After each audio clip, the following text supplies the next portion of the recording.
It wasn't really my intention to stop off here, but I'll confess, this university is really very impressive. Ah, indeed. There's such a tradition of learning here, and so much knowledge, a real depth of culture, intelligence, and gray matter. I myself did my studies here and never left. Actually, I'm here because I've been summoned by the rectors of the university. Oh, I see. You must have made a mistake on your enrollment form. Oh, no. I haven't come here to study. I have an important matter of inheritance to attend to. I have to find the heir. And you hope you will find him here? I'm not altogether sure. But you see, my train broke down coming into Barrackstadt station. In that case, my dear, you must come to one of my lectures. Here's a question for you. Do you know what the Proboscidean order is? The Probowhatian? Ah, you see? There are gaps in your knowledge that need refreshing. I feel I've lost my way a little here. I could really do with your help. Oh, my dear child, you've chosen your moment. I absolutely must finish off my lecture for this afternoon. It's a lecture about mammoths? Oh, yes and no. More specifically, it is about their migration. Do excuse me, I need to concentrate. To tell you the truth, I'm looking for Mr. Hans Vorarlberg. He's the sole heir of a very unusual factory. My company is in charge of negotiations for the takeover of this factory. At last word, he was living in Syberia. So, as soon as my train is ready, I'll be continuing my journey eastwards. Syberia. Ah, Syberia. But what was it you said again? Said what? You mentioned a name. The person you are looking for. Vorarlberg. Hans Vorarlberg. Do you know him? Hans Vorarlberg. How could I forget him? Such an extraordinary fellow. So inventive. We shared a passion for mammoths, you know, and we bonded over this passion. Without it, I confess, I would have had little to do with an odd, ageless retard like Hans. At the time, we were both students. Well, sort of. Put it this way. Hans had special permission to attend paleontology lectures. You see, he didn't really have the necessary qualifications. In exchange, Hans did a few odd jobs around the university. Your Hans Vorarlberg sounds uncannily like the one I'm looking for. I'm not sure, my dear. Hans was above all questions of money and business. Just to imagine him running a factory, perish the thought. Can you tell me a little bit more about him? He was always a mystery to me. He never said very much, never quite seemed to grasp what you said to him. He expressed himself instead through his incredible mechanical contraptions. His inventions, I admit, have been much appreciated by the university. The few times we really did talk, it was about his strange interest for mammoths and a doll. Some sort of doll that obsessed him. A doll, you say? Yes. He kept talking about it. One day he described it to me. A sort of children's toy. A miniature mammoth mounted by a maut. It appears he found it in a cave not far from his home. The event all sounds very dramatic. His account was slightly confused, but it awoke a great interest in me. What do you mean? To my knowledge, there was only one tribe who made figurines featuring a maut, and that tribe is the Yukols.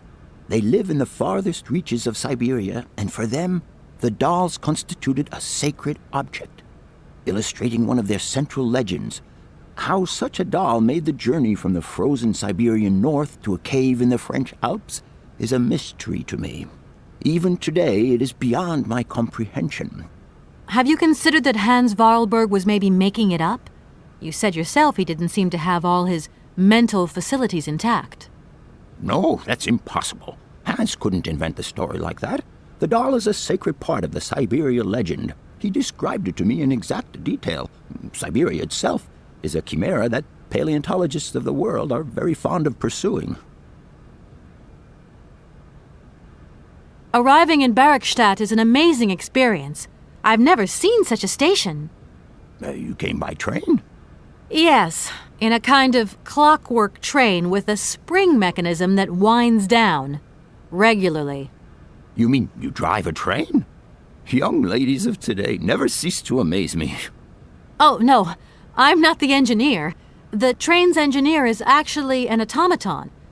I am sorry, all this probably sounds very strange. A clockwork train, driven by an automaton.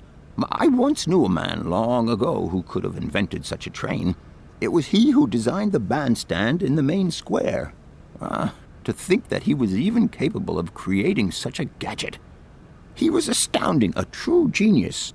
But oddly, at the same time, he was also almost a child. It was as if his mental and physical evolution had definitively halted at the age of 10. Can you believe that? Yes. I think I can believe that. At least I'm beginning to. My train stopped in a peculiar aviary. It's very odd. A lot of bird species seem to seek harbor there. Ornithology is far from being my favorite subject, but I must concede that the station is the pride of the university. It was initially intended for teaching purposes, but then birds started arriving from all around the world. It seems that there are still rare species breeding there and flourishing. Are there? Can you give me an example? I have been told about a kind of bird with peculiar habits. Let's see now, the Amazon cuckoo. That's right. But, I'm so foolish. I can't remember what was so special about it. Just that its behavior is very peculiar. The Amazon? Where's the Amazon? What is the Amazon? I'm sorry, my dear, but one cannot learn everything in a lifetime. Specialization is the key to real knowledge. Why don't you pay a visit to our library? Thank you very much. If I were to say Forest Sauvignon to you, what would you say? Oh, let's see. Sauvignon. Sauvignon?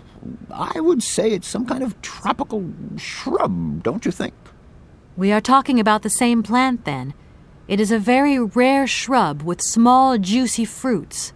I found a book about the Amazon, and it says that there are even Sauvignon plants growing right here in Bergstadt. You wouldn't know where, would you?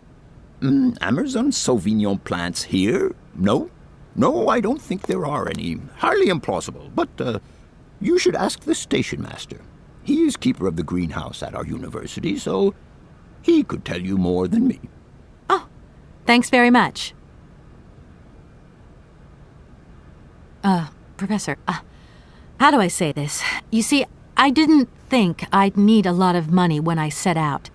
And it turns out I need money after all.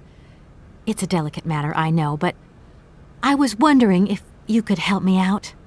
My dear, it would be a pleasure. But you see, I barely have enough myself to cover my meager expenditure on what I'm paid by the university. Sorry, I didn't mean to offend or... However, if it is true that our university always rewards people who perform some service for it. This is our dear rector's jurisdiction, however. I'll leave you in peace. I hope I haven't disturbed you too much. Sorry? No, not at all, my dear child.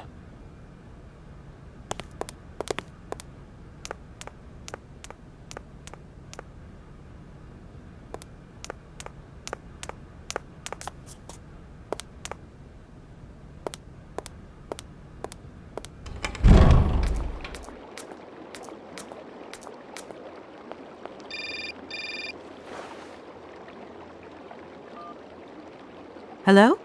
So, you got him then, this air? It's you, Mr. Marson. Good day, and how are you, sir? I'll feel a whole lot better when this whole business is over and the sales contract is signed. Where the hell are you? I'm in Bergstadt. What? What in God's name are you doing there? It's a magnificent university town. It would appear Hans Vorarlberg once passed by here several years ago. So if he isn't there anymore, then there's no point hanging around. I hear what you're saying, sir, but I have good reason to believe that Hans Vorarlberg is still alive. For the time being, I'm trying to gather extra information from people who have known him. What's your next destination? I'm not exactly sure yet. Doesn't sound like you know too much, Kate. I just need a bit of time, Mr. Morrison. Yeah, well, time is what you ain't got. Keep me posted.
I'm sorry to disturb you. What can I do for you, miss? Where might I find some forest Sauvignon plants, please? No place round here, that's for sure. I don't know what you're talking about. That stuff's from the Amazon. You know, for someone who knows nothing about the plant, you seem pretty well informed about which mysterious faraway country it comes from. Oh, Amazon, Peru, Papua New Guinea, it's all the same to me. Gotta go. Gotta work. Wait, don't go. You know what? I don't think he was being totally straight with me.